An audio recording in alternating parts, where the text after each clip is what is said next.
रंग बिरंगा संसार।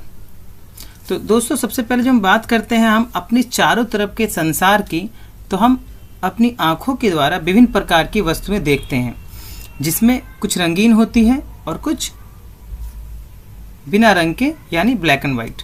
तो हम जो भी देखते हैं वो किसी न किसी तरीके से हमारी नेत्र से कंट्रोल होता है। हमारी आँख की बनावट इस प्रकार से है कि प्राकृतिक रूप से हमें एक तरह का कैमरा मिला हुआ है, जिसमें सभी प्रकार के रंग दिख सकते हैं और उसकी हम संवेदना महसूस कर सकते हैं। तो इस चैप्टर में सबसे पहले हम यही पढ़ने वाले हैं कि मानव नेत्र क्या होता है और यह किस प्रकार से कार्य करता है। सबसे पहले मानव नेत्र यह एक अत्यंत मूल्यवान एवं सुग्राही ज्ञानेंद्रिय है। यह हमें इस अद्भुत संसार तथा चारों ओर के रंगों को देखने में योग्य बनाती है।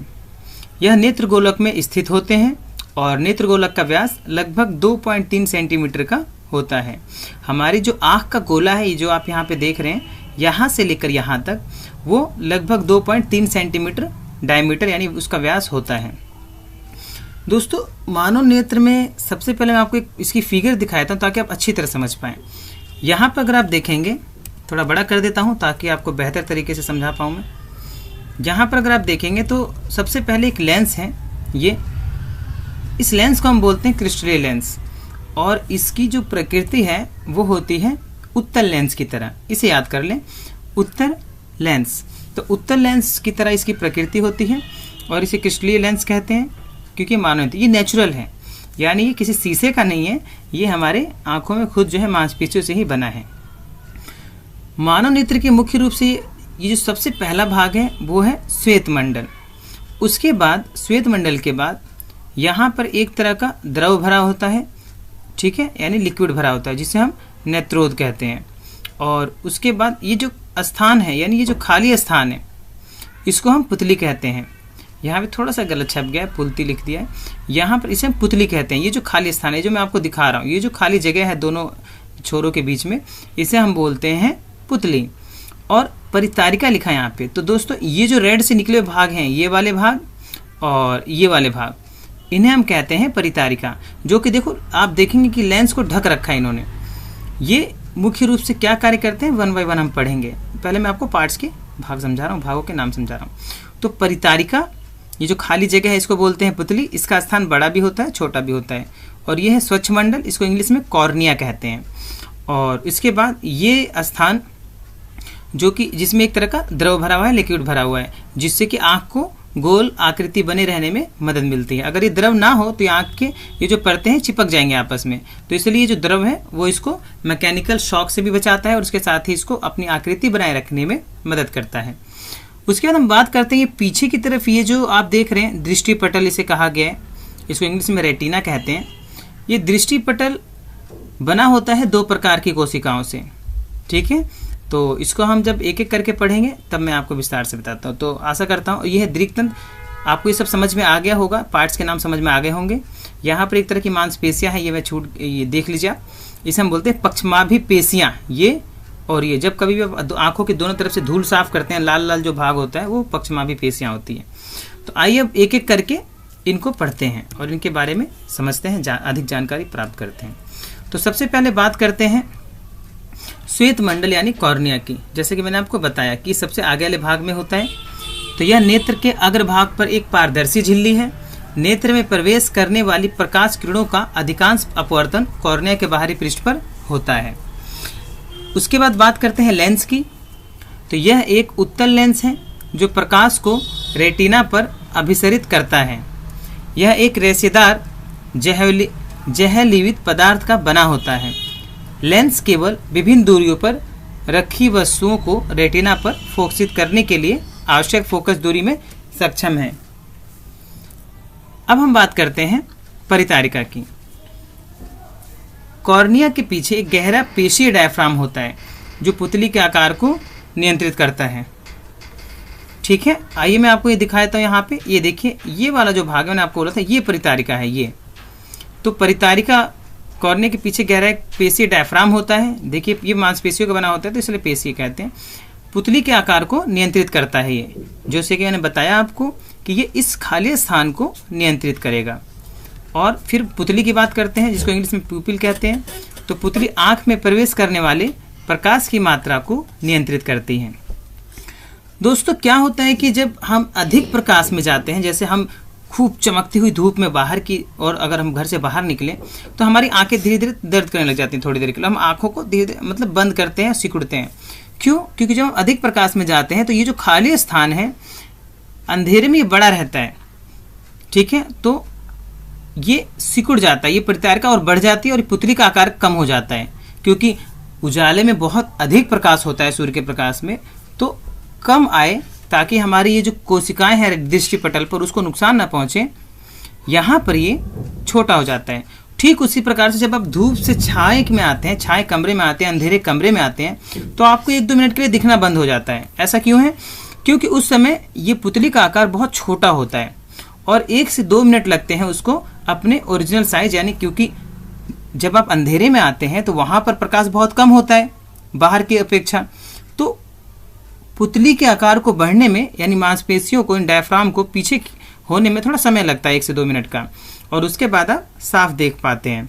तो ये जो है यानी कि अब आप समझ गए होंगे कि दिन में जो बाहर हम जाते हैं तो हमारी आंखें पतली हो जाती हैं और जब हम अंधेरे कमरे में आते हैं तो हमें 1-2 मिनट तक दिखाई नहीं देता। उसका कारण यही है।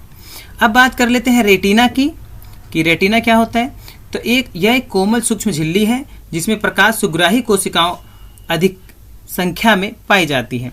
प्रदीप्त होने पर प्रकाश सुग्राही कोशिकाएं सक्रिय हो जाती हैं। प्रदीप्त का मतलब है जब सूर्य का प्रकाश या कोई भी प्रकाश नेत्र में प्रवेश करता है तो वो इन कोशिकाओं पे पड़ता है, जिससे कि ये कोशिकाएं जो कोशिकाएं हैं वो क्या होती हैं, इलेक्ट्रिकल सिग्नल प्रोड्यूस करती हैं, यानी कि जिसे हम कहते हैं विद्युत तरंगे प्रोड्यूस करती हैं, और वो विद्युत तरंगे इस दीर्घ तंत्रिका के द्वारा मस्तिष्क को चला जाता है और इसके पश्चात हमारा मस्तिष्क इन चीज़ों को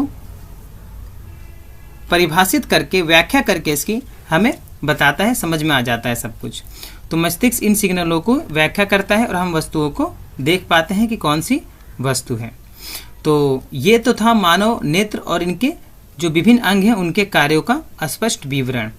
दोस्तों आपको मैं बताना चाहूँगा कि इसकी प्रैक्टिस करें। आप इस मानव नेत्र को 1-2 बार बनाएं, पार्ट्स का नाम लिखें, सारे पार्ट्स जो है उनके नाम लिखें 1 बाय 1, तो आपको आराम से इसके बारे में पूर्ण रूप से जानकारी हो जाएगी। जो सबसे इम्पोर्टेंट है वो यही है कि ये पक्षमाभी पेशियाँ, ये भी आएगा आगे।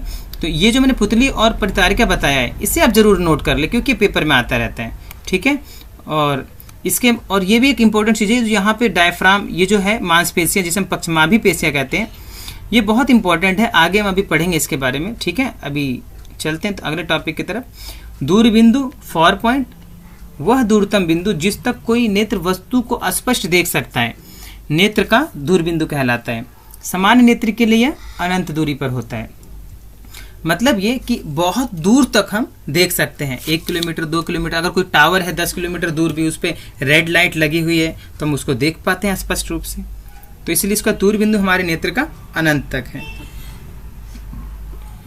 जबकि निकट बिंदु वह बिंदु है जिस पर रखी कोई वस्तु बिना तनाव के अत्यधिक स्पष्ट देखी जा सकती है। जैसे अगर आप अपना हाथ 25 सेंटीमीटर से पास लेके आएंगे तो आप स्पष्ट देख तो पाएंगे, लेकिन बिना तनाव के नहीं, आपकी आंखों पे थोड़ा तनाव पड़ेगा। तो निकट बिंदु वह बिंदु है जिस दूरी पर हम बिना तनावपूर्ण आंख के निकट देख पाते हैं, उसे हम कहते हैं निकट बिंदु नेत्र का। और किसी सामान्य दृष्टि के कारण वयस्क के लिए निकट बिंदु आंख से लगभग 25 सेंटीमीटर की दूरी पर होता है। यही कारण है कि हमें सभी वस्तुओं को, पुस्तकों को अपने 25 सेंटीमीटर की दूरी से पढ़ना चाहिए, जिससे कि आंख पर प्रभाव न पड़े अधिक। इसे सुस्पष्ट दृष्टि की न्यूनतम दूरी भी कहते हैं। उसके बाद बात करते हैं समंजन क्षमता की। तो जैसा कि मैं बात कर रहा था आपसे, समंजन क्षमता क्या होती है? अभिनेत्र लेंस की वह क्षमता जिसके कारण वह अपनी फोकस दूरी को समायोजित कर लेता है, समंजन क्षमता कहलाती है।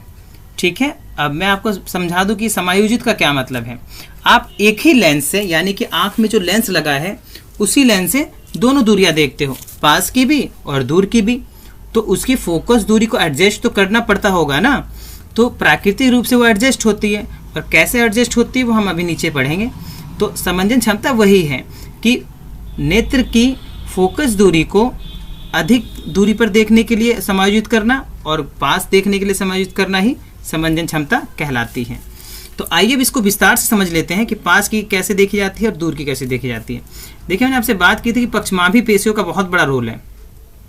तो यहाँ पर आप देख सकते हैं कि जब पक्षमाभी पेशियाँ शिथिल हो, शिथिल मतलब बिल्कुल तनाव मुक्त हो, यानी कि फ्री हो, कोई बल नहीं लगा रही हो, तब लेंस पतला हो जाता है और फोकस दूरी बढ़ जाती है, जिसकी वजह से हम बहुत दूर की वस्तु को भी देख पाते हैं। ठीक उसी प्रकार से जब पक्षमाभी पेशियाँ सिकुड़ती हैं तो लेंस मोटा हो जाता है। सिकुड़ने का मतलब है, मैं आपको यहाँ दिखा दूँ जरा, सिकुड़ने का मतलब है कि ये जो पक्षमाभी पेशियाँ हैं ये दोनों तरफ से बल लगाती है, तो ये जो लेंस है अभी जो पतला सा दिख रहा है ये दोनों तरफ से पिचक जाता है और बीच में से मोटा हो जाता है, जिसकी वजह से क्या होता है कि आँख की जो फोकस दूरी यानी लेंस की जो फोकस दूरी है वो घट जाती है और हम पास की वस्तु को सरलतापूर्वक आसानी से बिना किसी तनाव के देख पाते हैं। तो इसी घटना को यानी कि पास की देखना, दूर की देखना, इसको हम समंजन क्षमता कहते हैं नेत्र की। और इसमें मुख्य भूमिका कौन निभाता है? जी हाँ, याद कर ले इसको, पक्षमाभी पेशियाँ।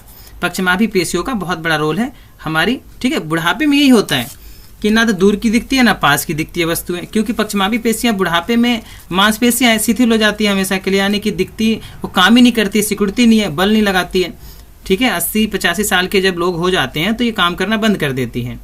तो इसीलिए पक्षमाभी पेशियों का बहुत बड़ा रोल है हमारी दृष्टि में। तो आइए बात करते हैं दृष्टि